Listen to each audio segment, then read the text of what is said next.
Hier, je suis honoré d'une rencontre saugrenue avec celui qui est considéré comme l'une des trois plus grandes références mondiales en matière de qira'at et qui n'est autre que Ihab Fikri, qui est d'origine égyptienne et qui à la base a une formation de médecin. Donc il a une formation profane à la base. Ensuite, il s'est intéressé au ulum sharia. Bon, je pense que c'est un peu le lot des surdoués. Il s'attaque à plusieurs choses à la fois. Il devait faire un séjour bref à Riyad de 6 mois. Il en a profité pour prendre des cours auprès de Shah Ben Baz, rahimahullah. Mais c'est à l'époque où Sadat fut assassiné. Donc il n'était plus question de retourner en Égypte. Et c'était un mal pour un bien, puisqu'il est resté 15 ans auprès de Shah Ben Baz, en sachant qu'occasionnellement il prenait des cours chez Cheikh Al-Athaymin, qu'il a déjà aussi été en contact avec Cheikh Al-Albani, rahimahullah. Donc il a connu les trois plus grands. Et à l'âge de 33 ans, il s'est initié au ilm al-qira'at. Donc c'est un surdoué. Il a déjà touché au martoutat, c'est ce que c'est. Il maîtrise usul al-fiqh, il maîtrise mustal al-hadith, il maîtrise ilm al-hadith. Donc il est multidisciplinaire et il s'est spécialisé dans le qira'at. Et ce qu'il a fait, il a rencontré les plus grandes références de notre époque fil qira'at en Égypte et ici en Arabie Saoudite à Riyad. Et il en a fait sa spécialité. Actuellement, il est enseignant Majid Nabawi. Paraît-il qu'on le concerte pour le choix des imams ou lorsqu'il y a des problèmes ou lorsqu'il y a des contrôles de lecture ou autre. C'est lui qu'on concerte et il passe son temps à donner des cours au haram. Moi, là, ce que j'en ai vu, c'était un homme extraordinaire. Je remercie Dieu de m'avoir fait assister à une telle rencontre, surtout que ces dernières années, on avait été un peu déçus, malheureusement, par les conflits qui opposaient les salafis. Mais là, on a retrouvé cette joie d'antan de rencontrer des hommes d'une autre époque, ou en tout cas d'un autre niveau. Et c'est très encourageant, et je remercie Dieu pour cela. Et en fait, ce shir, il a été sollicité en réaction, bien sûr, à la dernière conférence que Hassan Chahati a donnée au Collège de France. Donc, shir, il a répondu spontanément. C'est-à-dire que ça me fait penser qu'une fois, un petit clin d'œil à un ami, euh, j'avais sollicité un frère, je lui ai dit, est-ce que tu peux éventuellement contacter une personne qui connaît le qira'at? Il m'avait répondu, il est trop occupé, ou il a de meilleures choses à faire. Et là, en l'occurrence, le shir Ihab, dès qu'il a entendu que Hassan il distillait des shubuhat sur le Coran, il a répondu par l'affirmatif. Il s'est déplacé, il est venu, alors qu'il donne des cours au haram, il est venu chez le frère Yazid, on a passé ensemble 1 heure et demie. Et il est même prêt à écrire un livre sur la chose, il nous l'a dit, il a dit écrivez-moi, mettez-moi sur écrit tous les arguments de Hassan, je suis prêt à faire un livre. Donc il est prêt de nous recevoir une seconde fois, ou en tout cas d'échanger avec nous une seconde fois. Et il a répondu à nos questions en toute modestie. Et là, j'aimerais présenter le gros de son discours et qui, subhanallah, aussi peu longtemps qu'il est resté avec nous, il réfute catégoriquement Hassan. Et c'est peut-être Barakat al-Ilm. Donc, il nous a fait une introduction. Il nous a dit que pour parler d'un ilm al-qira'at, et il n'a pas dit ça par ostentation. Là, il parle d'un point de vue purement technique. Il dit il faut être paré de deux choses. La première, il faut être multidisciplinaire.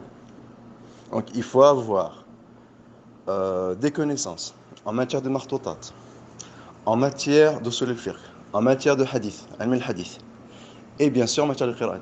Il dit ça, c'est la première condition.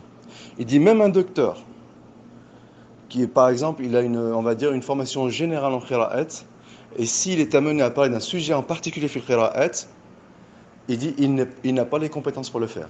Il a donné l'exemple de la médecine. Un généraliste n'a pas les compétences pour parler d'une spécialité de la médecine. Et donc il dit que c'est exactement le même phénomène avec la qira'at. Là, il a posé le décor. Mais il ne s'arrête pas là. C'est que là, il ramène il repasse une couche. C'est qu'il dit que pour parler des qira'at, ça c'est la deuxième condition. Et lorsqu'il a émis cette condition, on s'est fait tout petit. Mais vraiment, on s'est senti vraiment petit. Et il a dit que l'autre condition pour parler des qira'at, c'est de l'avoir reçu par transmission. De shir en shir jusqu'au prophète Mohammed sallallahu alayhi wa sallam. C'est-à-dire qu'une personne qui parle des qira'at à travers les livres, il dit que son discours il est irrécevable. Et cet argument, il est extraordinaire. En fait, à lui seul, il réfute la thèse de Hassan. Parce qu'il dit que, et là ça va nous faire rebondir sur l'autre point, il dit que la source principale de la transmission du Coran, c'est Sudur. Il a constaté, la remarque est de moi, que c'est une preuve immatérielle. Et dans un monde matérialiste, la preuve immatérielle, elle n'arrange pas les tenants de la science moderne. Donc il dit que l'outil numéro 1 de la transmission du Coran, il dit que c'est la transmission orale, et il ne s'arrête pas là. C'est-à-dire que de savant à savant, c'est reconnu. Ça, c'est une première chose. Ensuite, et là, autre phénomène extraordinaire, il nous a parlé des manuscrits. Étant donné que c'est un élément matériel, automatiquement, c'est celui sur lequel vont s'accrocher les orientalistes. Et il explique que d'un point de vue purement méthodologique, c'est-à-dire qu'en fait, il a réfuté à Hassan selon deux dimensions. Il y a la dimension spirituelle, donc à la limite, il n'est même pas resté longtemps dessus, comme quoi le musulman, il est convaincu de la conservation du Coran.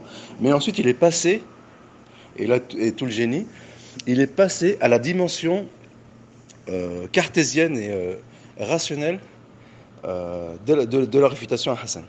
Bien sûr, donc il faut savoir que le discours il était spécifique à Hassan et en fonction bien sûr des éléments que nous lui avons donnés. Et donc il explique que le manuscrit c'est un support faible dans la transmission du Coran. C'est vraiment extraordinaire. Il dit parce que par exemple un hadith ou une qira'a, elle a reçu l'autorité du tawatur. C'est-à-dire un hadith qui est communément admis ou transmis ou éventuellement communément admis. Pour ceux qui disent que tous les hadiths tous les qira'at ne sont pas forcément mutawatir, on lui répond mais de toute façon s'il n'est pas communément transmis, il est communément admis.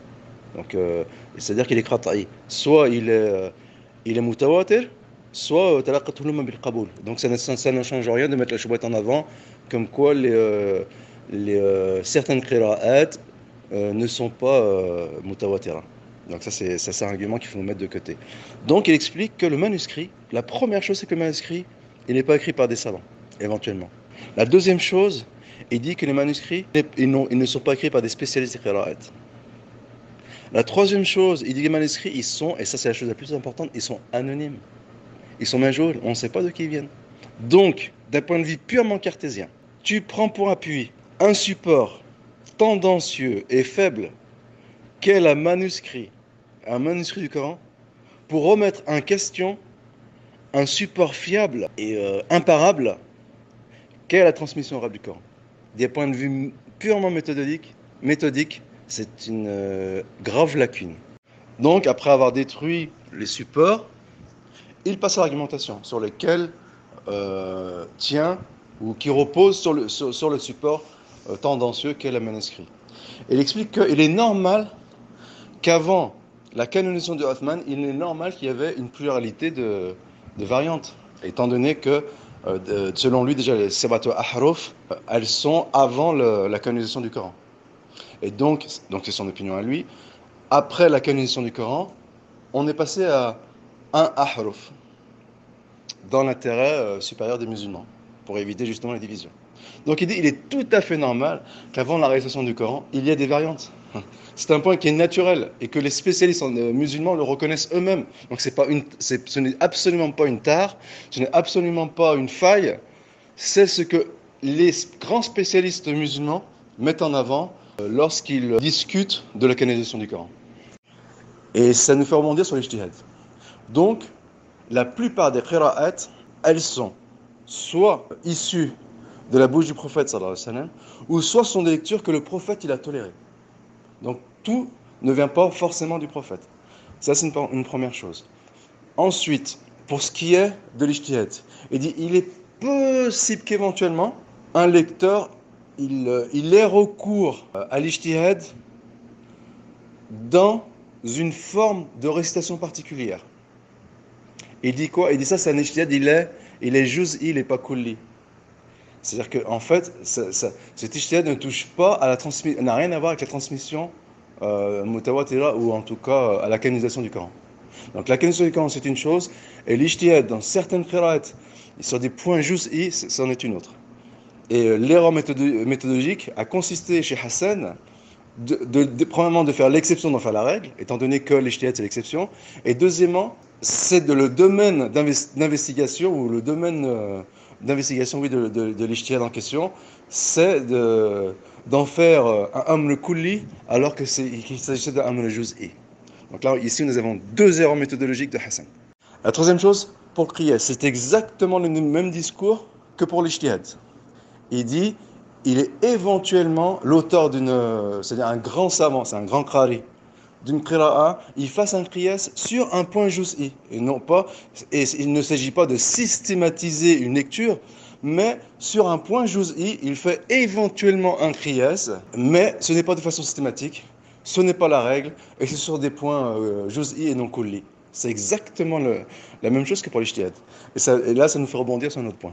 Et l'autre point, c'est qu'on lui a ramené l'argument de Hassan, comme quoi, s'il fallait accepter toutes les qira'at, ça donnerait des calculs invraisemblables. Et une autre allégation qui est mise en avant par d'autres que Hassan, disant que ça voudrait dire que le prophète il a passé sa vie à enseigner le qira'at. Le docteur répond par lui-même, il répond par sa propre expérience. Il dit, moi je suis médecin, j'ai étudié et j'enseigne différentes sciences, différentes disciplines, et dont les qira'at, dans laquelle je me suis spécialisé, et pourtant je ne passe pas ma vie à étudier le qira'at. Donc juste cet argument, il écroule l'argument de Hassan.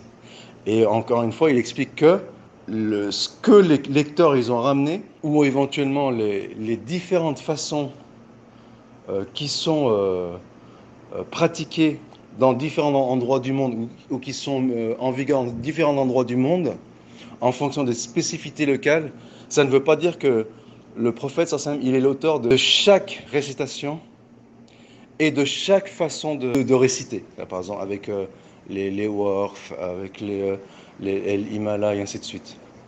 Donc, il y a soit un iqrar du prophète sallallahu alayhi wa sallam, soit sa récitation à lui, et donc, il dit que ça n'implique pas de dire que cela donnerait des chiffres invraisemblables de qira'at. Pourquoi? Parce que pour les différences de qira'at, ce n'est pas pour tout le Coran, mais c'est pour certains versets. En fait, c'est pas chaque verset est concerné par les différentes façons de prononciation ou autres. Il dit que c'est pour certains versets, et donc à certains endroits du Coran, et ça ne veut pas dire que chaque verset, il a 7 façons différentes d'être prononcé, et ainsi de suite. Donc ça met relativement à mal l'argument de Hassan, comme quoi ça impliquerait d'avoir des chiffres invraisemblables. Ensuite, il s'est attaqué à la riwaya bil ma'na, al-Qur'an bil ma'na. Et il dit que c'est une chose impossible. Et là, il met en avant deux choses. Donc, qu'il a expliqué dans l'introduction. La première chose qu'il a expliqué, il dit quand il y a un hadith d'un compagnon, il dit il faut premièrement, il faut connaître son isnad. Donc, il faut authentifier le hadith. Donc, et lui, de son point de vue à lui, il faut avoir les outils matériels pour le faire. Donc, peut-être éventuellement, Hassan, on va dire qu'il a les outils matériels pour le faire. Il dit, et ensuite, il faut conjuguer ce hadith avec les autres hadiths et ne pas l'interpréter de façon isolée.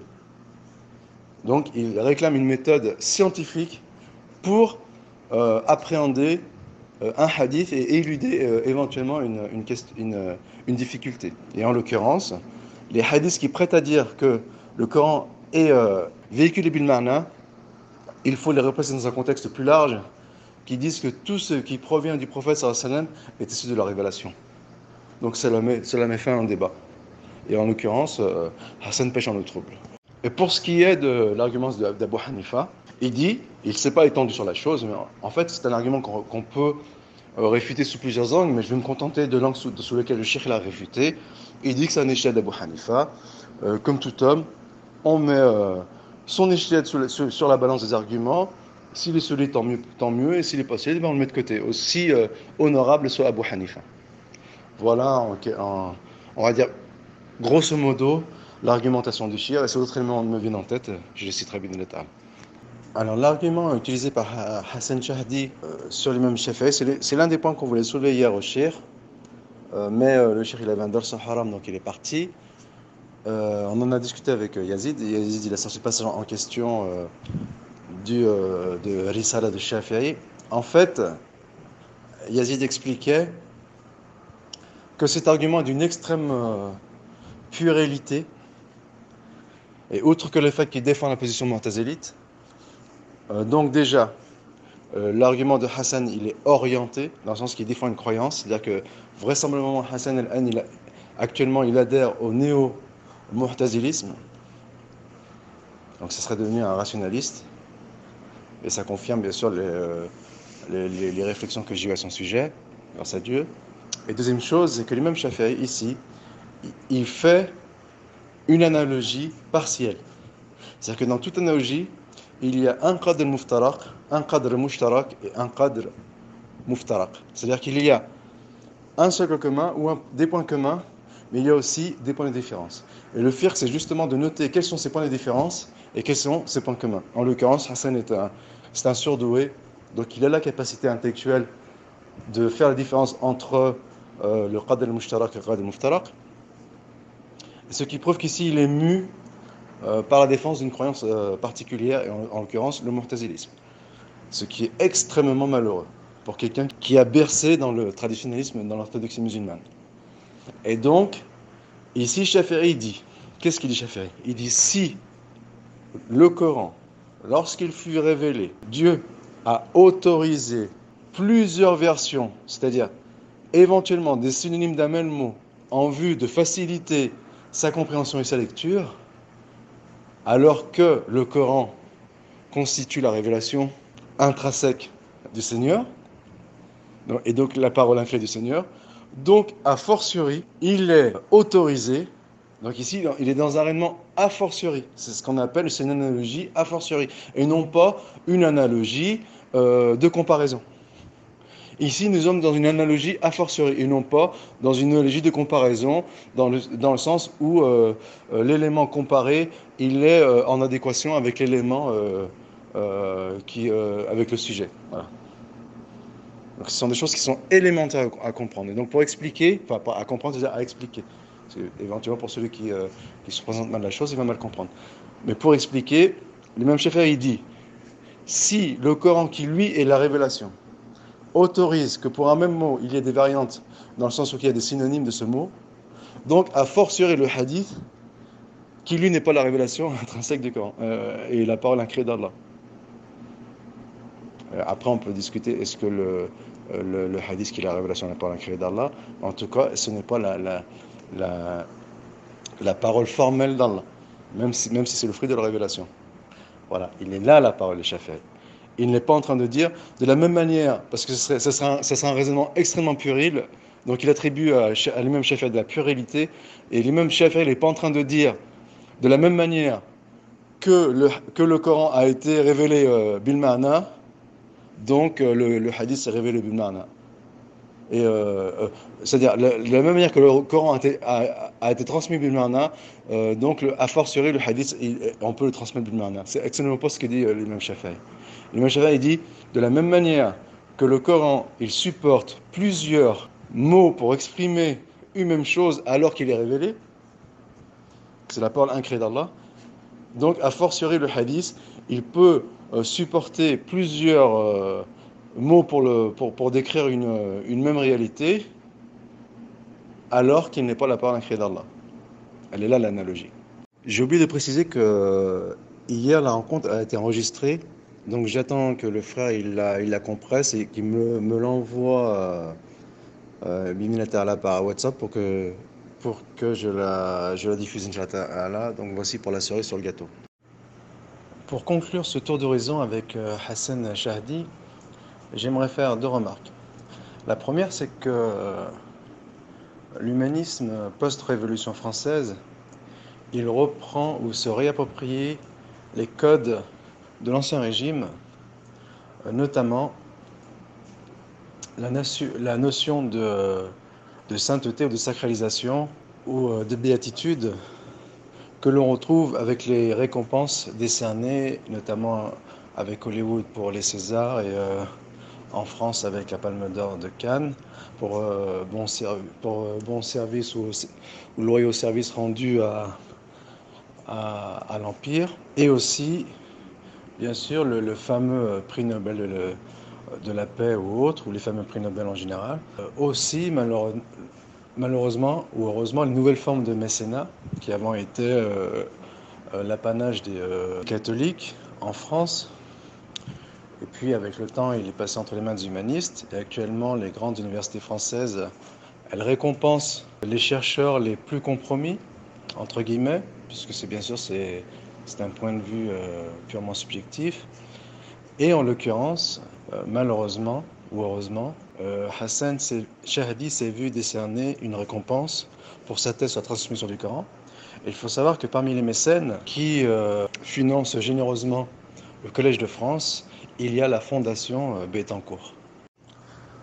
L'autre remarque concerne un point développé dans une vidéo précédente qui touche à la façon de comprendre le processus de canonisation du Coran n'est possible que par deux grands paramètres que sont l'intelligence et l'émotion. Et l'émotion c'est-à-dire que sont la force émotionnelle et la force intellectuelle. La force émotionnelle, elle touche la spiritualité à la fois. Et donc on expliquait que la force émotionnelle en elle-même, elle n'est pas capable d'appréhender ce sujet extrêmement complexe, mais aussi la force intellectuelle en elle-même, elle n'est pas capable d'appréhender ce sujet extrêmement complexe. Et d'ailleurs, en soi, c'est un miracle. Et il faut savoir qu'à l'époque du prophète sallallahu alayhi wa sallam, ce sujet extrêmement complexe a perturbé l'un des scribes qui écrivait la prophétie. Et lorsqu'il demanda au prophète avec quel nom divin il achève un verset, le prophète a retenu ce que ce compagnon avait suggéré, et la réponse du prophète a perturbé ce compagnon, et il a apostasié, il est retourné à la Mecque. Et la deuxième chose, c'est quand il y a eu une divergence de récitation entre Ubay ibn Ka'b et un autre compagnon, et que le prophète sallallahu alayhi wa sallam a tranché entre eux en disant que les deux lectures sont valables, Ubay avouera que le doute l'avait encore plus envahi qu'à l'époque de la prophétie, si tant est que le prophète dut lui frapper sur la poitrine pour le ramener à la raison. Et d'ailleurs ici, il y a certainement un mystère sur la relation sensorielle entre le fait de frapper sur la poitrine et l'incidence qu'elle a sur la raison et les émotions. Donc c'est un point éventuellement à développer.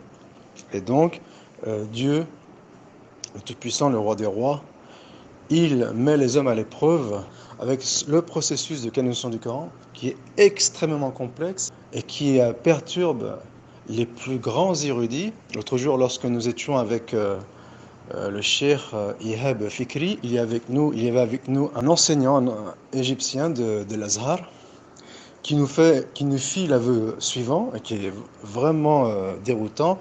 Il nous dit qu'il a rencontré des grands spécialistes de qira'at qui, jusqu'à la fin de leur vie, furent mus par le doute sur ce sujet. Bien sûr, en comparaison à Ihab Fikri, qui lui maîtrise le sujet sur le bout des doigts.